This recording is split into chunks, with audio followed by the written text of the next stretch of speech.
Hello and welcome to P Guru's channel. I'm your host Sri Iyer. We are back with our geopolitical expert, Professor Madhav Das Nalapat. Professor Nalapat, welcome to P Guru's channel. Thank you. Thank you, Sri. Professor Nalapat, the last time we spoke, we were talking about the various geopolitical compulsions that India was facing. And since that conversation, Kim Jong-un and Donald Trump met in Singapore, and much was expected out of it, or maybe not much, but it was on, it was off, and then it went back on, and the meeting did happen. What was your view about the real intent of that meeting, and how do you see that play out for North Korea and also the Korean as a entity, North Korea and South Korea, sir? You know, Sri, I'm here in New York, and I have been worried for some time about the fact that the Beltway, the Washington Beltway, has been trying to constrain Trump and frankly run him off the reservation. And they've been doing that through this so-called Mueller investigation. I see Robert Mueller as a guided missile aimed at the Trump presidency, and it's nothing to do with justice, it's nothing to do with any kind of crime. It's entirely to do with getting rid of Donald Trump, who is frankly disliked by the Beltway. So I was very happy to see the way he reached out to Kim Jong-un, because it shows that despite this very fierce attack by the Beltway and its minions, Trump is still his own man, and he can still take his own decisions. It's very obvious he's taken a decision very different from that of the stale, tired voices of the Beltway, who have been taking decisions about North Korea for about 30 years. I mean, the more recent kind of decisions, and completely failed. So I'm delighted that Donald Trump has withstood this attack by the Beltway and is now taking decisions of his own on North Korea. So, one can almost say he has emerged stronger from this, because there was intense amount of heat on him to toe the line, if you will. But overall, I think North Korea has given some promises to no longer build nuclear weapons. Is that correct? Am I reading the thing correctly? Well, look, the fact of the matter is that today you have a country which has got nuclear weapons, whose army has got jihad as its motto, a country that is falling apart, and a country where terrorists are within a few miles of the national capital, and frankly, where about 20% of the army, if not more, has got the deepest sympathies with the most extreme forms of terrorism, including the variant that we call ISIS. I'm talking about Pakistan. So, I mean, I'm very surprised that those people are talking about the North Korean nuclear threat. Don't say a word about the Pakistan nuclear threat, and frankly, don't say a word about the complicity of successive US administrations, beginning with the Eisenhower days, if I may say so, and then moving on to especially to Carter, then to Reagan, then to Bush, and to Clinton, very much so. And during that time, this entire monster has been built up. So that is the real nuclear threat facing the world, the nuclear threat from this jihadi army which controls the state of Pakistan. Mr. Nalapat, there was a feeling that in Pakistan, the mullahs or the religious side is becoming higher and higher in its hierarchy. Do you still see that thing happening now? I mean, there is like a mullah general and there is a drinking general or something like that. Tariq Fatah usually qualifies the generals in Pakistan along these two broad categories. Do you still see that happening? Is the Pakistan military still becoming more and more orthodox? Well, I'd like to say that from the time Ziaul Haq essentially made madrasa education the equivalent of normal education, so that madrasa products were empowered to take over universities, get into government jobs, get into high positions in the army. Zia, frankly, Wahhabized the Pakistan army. And from then, it's only gone one way. Today, I would say about 80% of the generals in Pakistan are Wahhabi. Now, the fact of the matter is they have this twin face. On the one hand, they have this modern lifestyle. They come to America, for example, you will see, them with blondes in the hotel rooms very, very often. You will see them drinking alcohol very often. But on the other hand, what happens is the mere fact that they're doing these things impels them to go and support jihad all the more, and support the most horrible forms of jihad as a way of atonement, as a way of preventing them from going into hellfire. So they believe, okay, I do all these things, but the only way to avoid hellfire is to help jihad. So there is really no contradiction between the drinking general and the jihadi general. The jihadi general is inside the drinking general, and that jihadi general comes out in the dark of the night or in the dark of certain activities and does acts which are frankly, terror acts, jihadi acts. While in some, in the United States, he comes to the US, he goes to Europe, he drinks, he has alcohol, he has a social life. So people say, oh my God, this guy is a moderate. Well, this guy is a moderate in the light world. There's a dark world, like there's a dark web. And this dark world is there, in which he sometimes goes into. And in this dark world, he does the most terrible things. So this Tariq Fatah's division between the drinking generals and the jihadi generals, I'm sorry, there's really no division at all.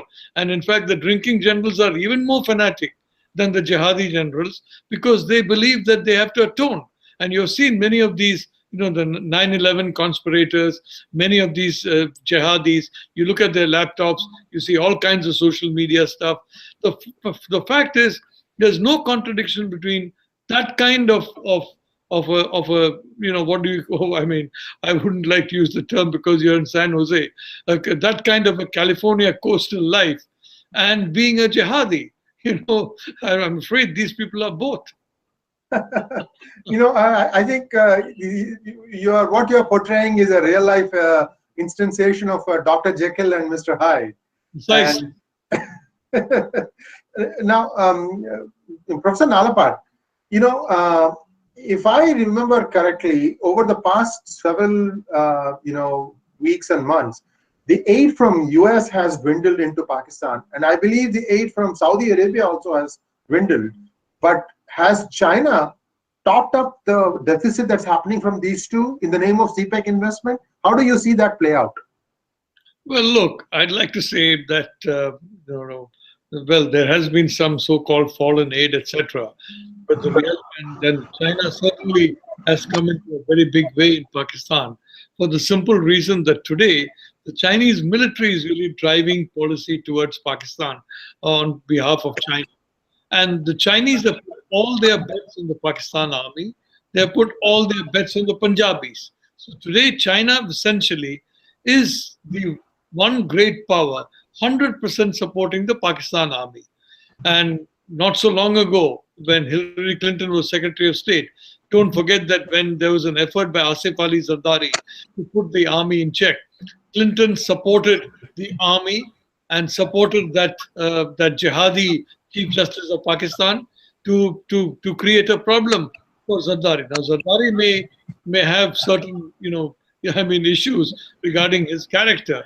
He may not be someone whom you may like as a son-in-law if he were younger. But the fact of the matter is he was anti-jihadi. He was anti-Wahhabi. And he wanted the army to go back into the barracks. He should have been supported by the United States. But Hillary Clinton, and I'm sorry to say, successive US administrations have supported the Pakistan army against the Pakistan politicians. And that has been continuing for quite a while, including during Barack Obama's time. This is a hypocrisy of many of these democratic countries. I mean, I'm a US citizen, and I must say that I don't. I admire the US. I love the US.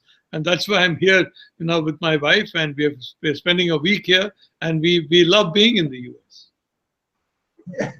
But this thing about what is best for US. Maybe Hillary Clinton advised Obama that keeping the pot boiling in Pakistan by trying to, encourage the army on one hand and dissuade the administration from getting an upper hand over them is probably one way to divide and conquer. I don't know. I'm just, voicing some thoughts loud here. But Professor Nalapat, this new development about establishment of governor's rule in Jammu and Kashmir, is this going to change anything on the ground situation? I mean, Mufti is no longer there, but is this this move by Modi a little late? What do you think? Well, look, from day one of this PDP-BJP alliance, I have been saying it's a completely disastrous alliance which is going to cost Jammu and Kashmir dear, and that exactly has happened. Now, I don't know who are the people who told the Prime Minister to go in with this alliance. All I know is that I don't believe the Prime Minister has removed any of them. And certainly people in high positions would have pushed the Prime Minister into this mistaken decision, but they still remain in the high positions. If you look at the individuals whom has been appointed, you have the same governor there who's been there since Kashmir has been, for a very long time. Then you have individuals who have been seconded to the governor. They have been handling Kashmir and Kashmiri policy and all these things for decades. And frankly, this policy has not worked. So I'm sorry to say the problem is that you have changed the policy. You're not really changed the policy unless you can change the personnel. And the difficulty with Prime Minister Modi, he's such a lovely man. He's such a forgiving man. He's such a generous man. He hates to change personnel. So sometimes he says, okay, the policy you recommended to me is horrible. I'm going to walk away from that policy. But he doesn't walk away from the people who suggested that policy to him, with the result that they continue to make mistakes, they continue to make a mess, and poor Prime Minister Modi continues to pay a very heavy political price for the kind of people he's got around him. And I'd like to say, I've said this to the Prime Minister himself, he has a lot of the people around him, I'm sorry to say, are pure trash. True words spoken. You see, I'm saying as someone who admires the Prime Minister, who likes the Prime Minister, and who wants to see his welfare, frankly. I'm not speaking as someone who's against Narendra Modi, but I would like to say the worst enemy of Narendra Modi is the generosity of Narendra Modi and the forgiving spirit of Narendra Modi, because he needs to understand you can't have a change of policy unless you change those who are implementing and who are conceiving of failed policies.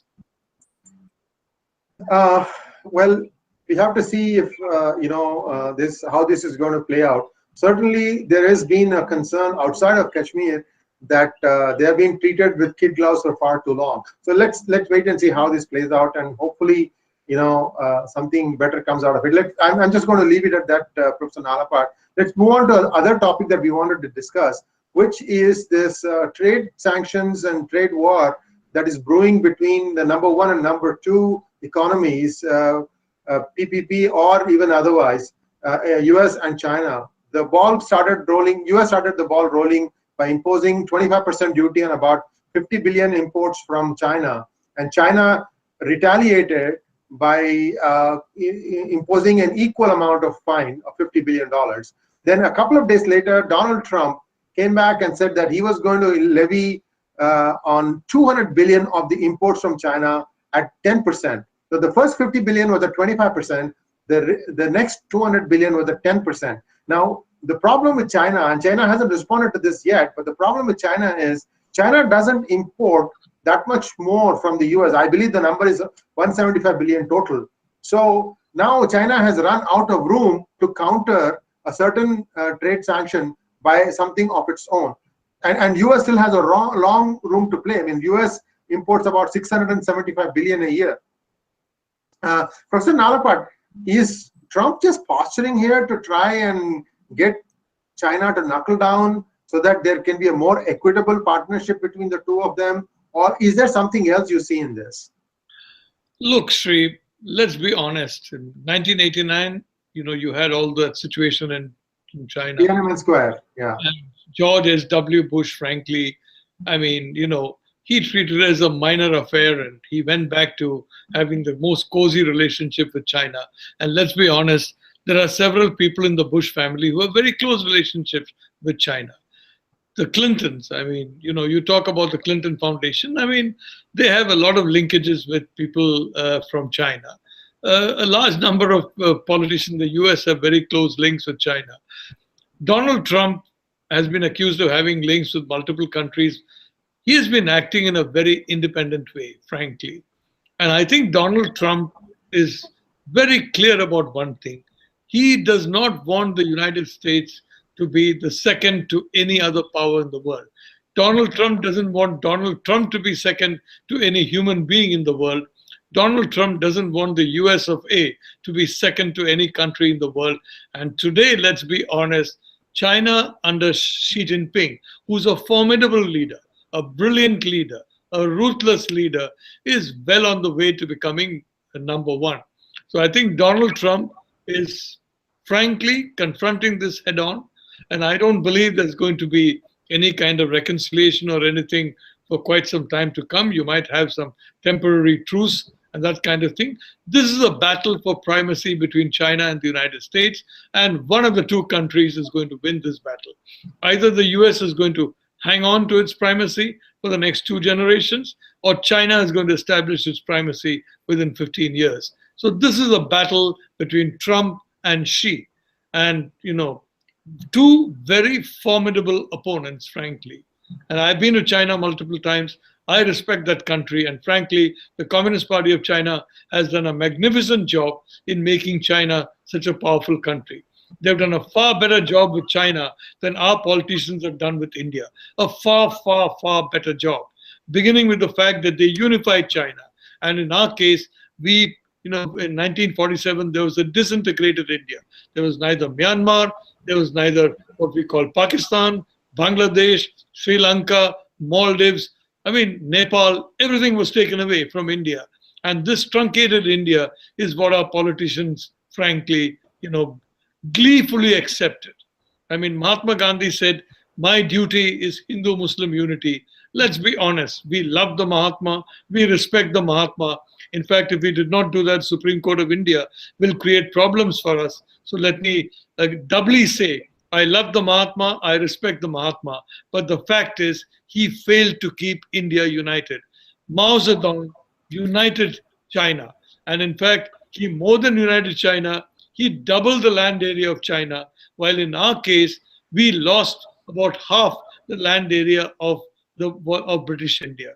That's the difference between these two countries. So China is a formidable competitor. Xi Jinping has made it very clear he wants China to be numero uno. Trump has made it equally clear he wants the US to remain numero uno. So this is a fight between, if I may say so, an immovable object, the United States, and an irresistible object, China. Let's see how it develops. A battle of an immovable object versus an irresistible object. Thank you very much, Professor Nalapat. We'll be back with more such conversations. Thanks for joining me. It's my pleasure, Sri.